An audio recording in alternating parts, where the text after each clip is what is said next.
Beni be ke ai ate ya ke nyu po nyam po kla ya ke nyu po kyang kham long la Beni be po yang bing yang Beni be po kwa bing kwa ya ke nyu po kyang kham long la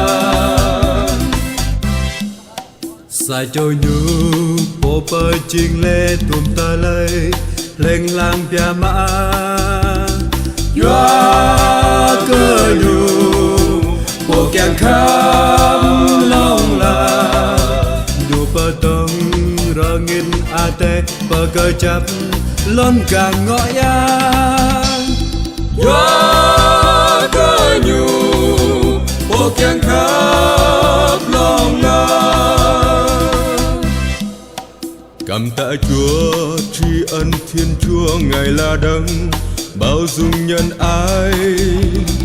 Bởi Chúa thương, Ngài thương mãi muôn đời. Cảm tạ đấng uy linh cao sang và tri ân Chúa của các chúa. Bởi Chúa thương, Ngài thương mãi muôn đời. Một mình Chúa uy linh mạnh mẽ đã làm nên bao nhiêu kỳ công.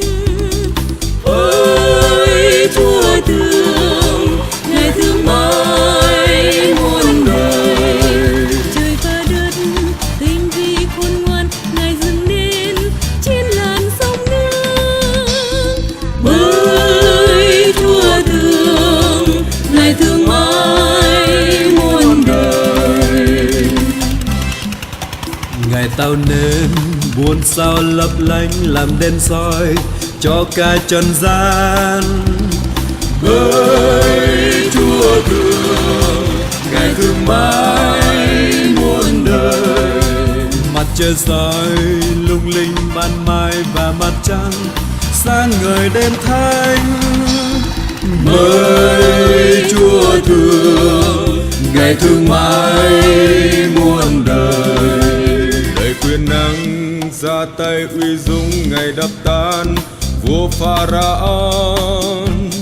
Bởi Chúa thương, Ngài thương mãi muôn đời.